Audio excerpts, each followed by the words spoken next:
Down here today. Are you Jewish? I'm not. Have you been to Israel? I've not, but I really want to go there someday. Yep. So, what do you think about what's been happening here on the USC campus over these past couple of weeks?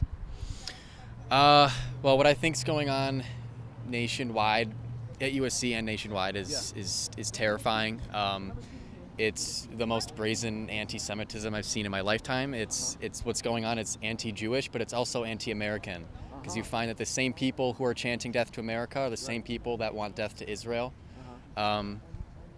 So, and when you see people chanting Hamas, we love your rockets too, or bringing Hezbollah flags or ISIS flags, or barring students from being able to attend class, obstructing campus, just breaking the law on top of creating a very threatening environment, it's terrifying to me, and that's why I'm here.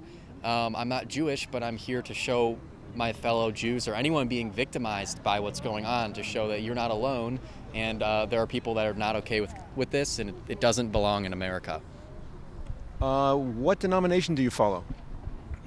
I'm a Christian. I was raised Catholic, but I would say I'm more non-denominational now. Yeah. Which area do you come from? I'm originally from Chicago. I've been living in LA for about a year. Are you in the city of LA? Culver City area, Marina Del Rey area. Yeah. Okay. How often do you go to church? I join, it's been a while since I've gone into like an official church, but I join a church group, like a small community of people, about once or twice a week. How do you feel about what's happening across this country about these demonstrations? And there's a Marxist element to it, a communist element to it. There are people who are not Muslim who are supporting, and it's not just in the interest of Palestine. There are subversives who are fomenting this, socialist organizations like the Answer Coalition. Yeah, and if you look at some of the people funding these protests, they're organizations that either fund Democrats or are run by George Soros. Right. And George Soros, he's been donating to anti-Semitic causes for a long time, and he's still doing it. And so it is a part of a larger cultural thing, because that's something people forget about, is this is also a culture war. It's a war. It's not just fighting to support our Jewish friends, but it's also a war on the West versus basically radical Islamic terrorism. Well, how about communism? That as well. Yeah, communism, and this kind of fits into the cultural Marxism category. But what you see with a lot of this Jewish hatred happening on campuses is it's an offshoot of this mindset that it's the oppressor-oppressed mindset, where if you're white, you're automatically the oppressor, and if you look at Jews, they're white and they're very successful, so they're like the ultimate oppressor to these students. And this is by polling data too. Like, I'm not making this up. Like, Pew Research, 67% of 18 to 24-year-olds said they view Jews as oppressors in today's society.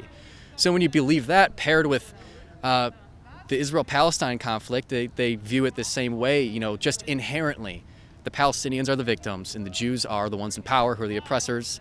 Therefore, they have to be pushed back against, and they will push this ideology even if they are supporting some of the most evil anti-Semitic people on earth. Is anti-Semitism racism? That's actually a good question. I've actually never been asked that. Is it bigotry?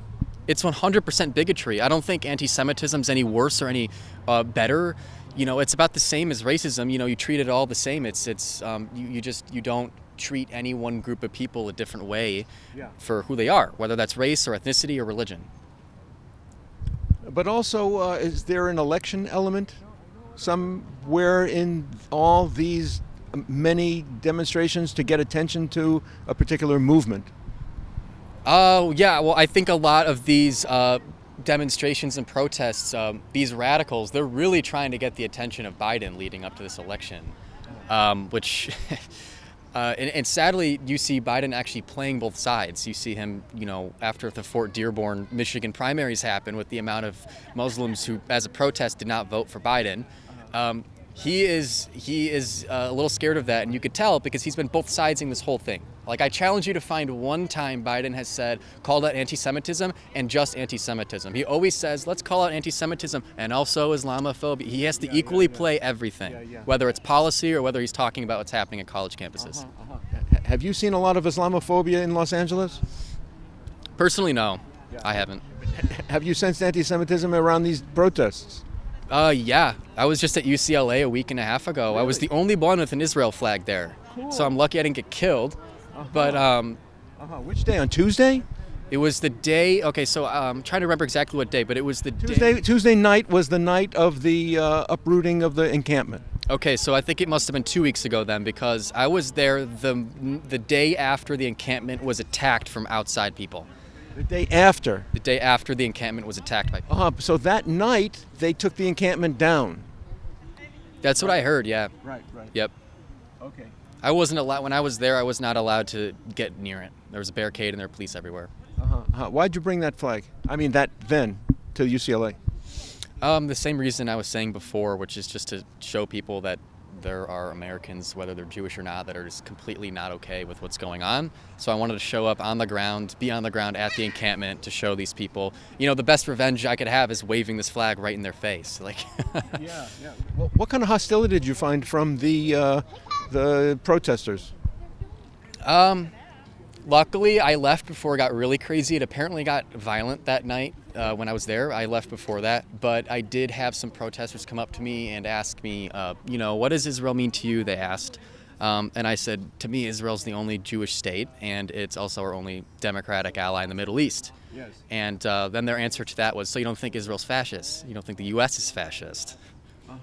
So I had some interesting conversations, and at one point there was a Jewish student debating a UCLA professor. A lot of people were watching it, kind of went viral. But this professor asks the student, do you feel safe? And he said, no, absolutely not. As a Jewish student, I don't feel safe at UCLA. And the same pro-Palestine girl that I was talking to earlier right next to me, she said something that in the moment, it's like I didn't think too much about it, but looking back, it's so screwed up. As she said, if you don't feel safe here, then go somewhere else where you feel safe. And that is awful, because that's totally endorsing what's happening. That means you have no problem with the messaging, anything. And I remember I turned to her and I just said, it's a school. Everybody should feel safe, was my response. But looking back, I was just like, wow, that was such a disgusting thing to say. That's kind of fascist. Right? What she said. Can you imagine? Okay, so if I take the equivalent. So these people are on college campuses chanting their support for groups who hate certain group of people, want to kill them. In this case, it's Jews. Right. So let's say I were to go on campus and let's find another group that hates people, certain kind of people. So let's say I went on campus and started saying, I love the KKK, for example. I don't, but let's just say I was saying that.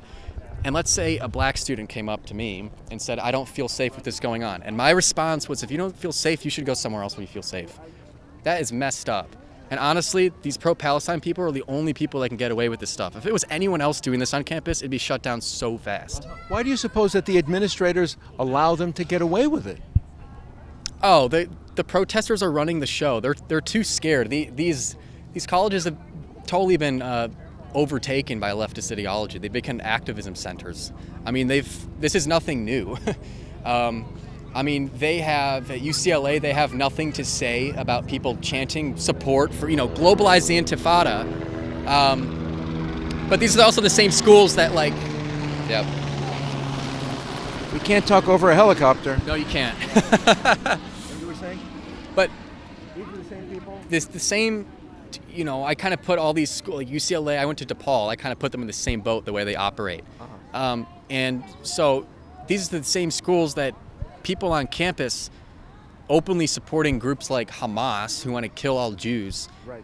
They don't have much of a problem with that. But when Ben Shapiro shows up on campus, he's a monster and a threat. And DePaul will tell him to leave before he can speak. Did that actually happen? That did happen. He was paid and he was scheduled. He showed up. DePaul's a private school, so they technically had the legal standing to say you can't speak. But they changed their mind at the last second and they told Ben, if you take one step, we will arrest you if you come into this building. And he said, okay, I'll be across the street if anyone wants to listen to me.